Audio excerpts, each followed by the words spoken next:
नमस्कार दोस्तों, मैं हूं प्रभजीत सिंह और आप देख रहे हैं ऑटो बादशाह व्लॉग्स। बहुत बहुत स्वागत है आपका मेरे इस चैनल पे।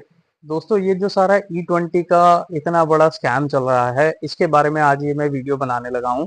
इस वीडियो को शुरुआत से अंत तक देखिएगा, क्योंकि E20 के बारे में सारी नॉलेज तो मैं आपको दूंगा ही, प्लस जो कोई बंदा इस चीज पर बात नहीं कर रहा कि इसका सोल्यूशन क्या है, हम प्रॉपरली देखिए, गवर्नमेंट ने हम पर थोप दिया है, हम उसका तो कुछ कर नहीं सकते। E20 हमें यूज करना ही पड़ेगा, लेकिन उसका सॉल्यूशन भी तो है। कुछ ना कुछ इफेक्ट हम उसका कम कर सकते हैं, वो मैं इस वीडियो के अंत में बताऊंगा। तो वीडियो शुरुआत से लेकर आखिर तक देखिएगा। तो दोस्तों, चलिए शुरू करते हैं आज।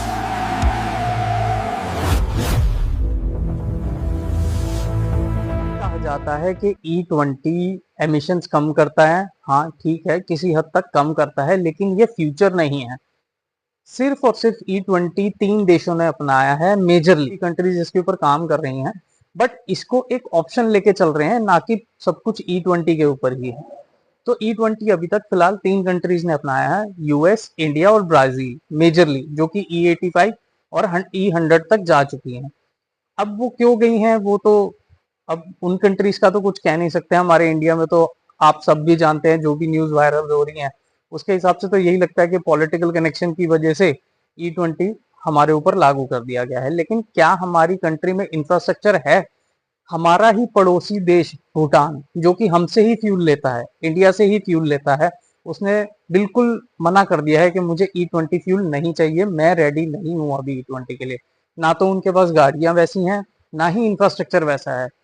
गाड़ियों के बारे में तो सब बात कर रहे हैं, यहाँ इंफ्रास्ट्रक्चर भी मैटर करता है। तो ये चीज आप देख रहे हैं ना, सारे के अलग अलग जगह से वीडियो वायरल्स हो रही हैं। बॉटल में जब हम फ्यूल पंप करवाते हैं तो उसमें पानी निकलता है। ये सब तो होना ही था, क्योंकि हमारे पेट्रोल पंप्स का भी इंफ्रास्ट्रक्चर वैसा नहीं है। अब पेट्रोल पंप जब सेटअप होता है, उसके टैंक्स होते हैं, उन टैंक्स में जब वो फ्यूल जाता है और बैठता है, तो E20 का फ्यूल जो है, इथेनॉल का, एक ये बहुत बड़ी प्रॉपर्टी है कि वो एटमॉस्फेयर से पानी अट्रैक्ट करता है, अट्रैक्ट में आता है एयर के, और पानी अट्रैक्ट करता है, वो पानी उसके अंदर मिल जाता है। इसीलिए कई फ्यूल स्टेशन पे जब पंप किया जाता है पेट्रोल, तो बॉटल में काफी सारा पानी होता है और फिर उसके बाद फ्यूल आ जाता है। एक तो ये चीज है, हमारे पेट्रोल पंप्स, हमारे फ्यूल स्टेशन ही अभी कंपैटिबल नहीं है, बस इम्पोज कर दिया गया है, बस डाल दिया गया है हम पे कि हमें E20 यूज करना है। जितना भी डेटा था, जो भी टेस्टिंग डेटा था, वो भी सरकार ने सारा छुपा दिया है। मंत्री कह रहे हैं जी एथेनॉल की वजह से कुछ नहीं होता, ठीक है, और जो जिनकी मिनिस्ट्री ही नहीं है वो बोल रहे हैं कि एथेनॉल की वजह से कुछ नहीं होता। और जिनकी मिनिस्ट्री है, ये बड़ी मतलब हंसने वाली बात है कि वो बोल रहे हैं कि भाई रेस कार्स में भी तो यूज होता है। अरे भाई, हम नॉर्मल कार्स चलाते हैं, कि हमने रेस कार्स की तरह तो उनको नहीं चलाते ना ही वो इंजन बने हैं रेस कार्स के लिए। वो इंजन तो इसलिए बने हुए हैं कि हम डे टू डे लाइफ में यूज कर सकें। एक रेस कार का इंजन हर बार रेस से पहले रीबिल्ड किया जाता है। रेस होने के बाद जो रेस के स्ट्रेस होता है, उसके बाद जो भी वियर एंड टीयर होता है, तो उसको रीबिल्ड किया जाता है नेक्स्ट रेस के लिए।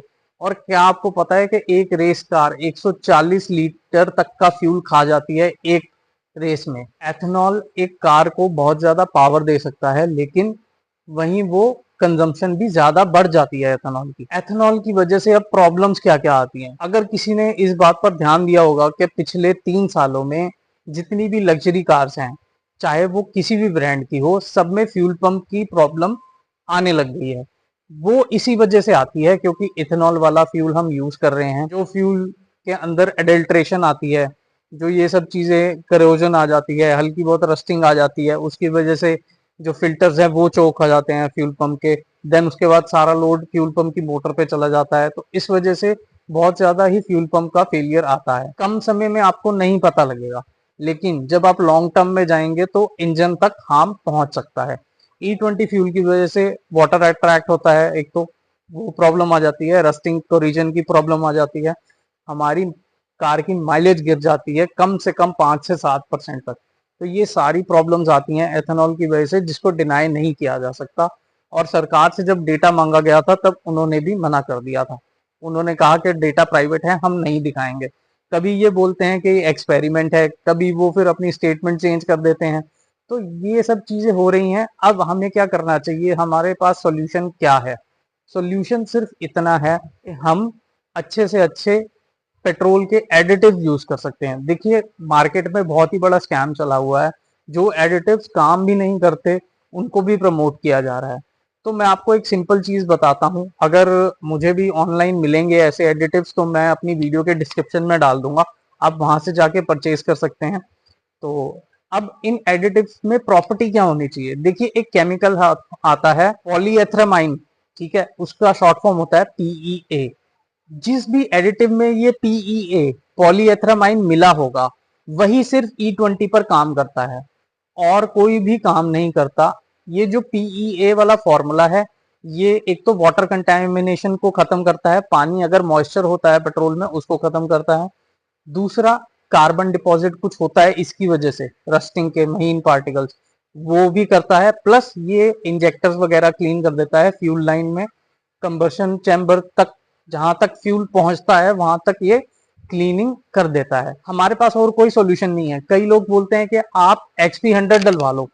चलो, क्या आपको पता है XP100 सिर्फ और सिर्फ स्पोर्ट्स कार्स के लिए है, हमारे इंजन इतने हाई ऑक्टेन वाले फ्यूल के लिए नहीं बने। और आपको पता कैसे लगेगा कि आपका इंजन कौन सा है, मतलब कौन से ऑक्टेन रेटिंग वाला है? तो आप अगर देखें ध्यान से तो आप जहां फ्यूल फिलिंग करवाते हैं उसका जो फ्लैप खुलता है, फ्लैप के ऊपर आपका E20 भी मेंशन किया हुआ है कि आपकी कार कितनी कंपैटिबल है, E10 है, E20 है, E25 है, और उसी के साथ साथ कौन सा फ्यूल रिकमेंडेड है। कईयों में रॉन 91 आता है, कई कार्स में 95 तक है।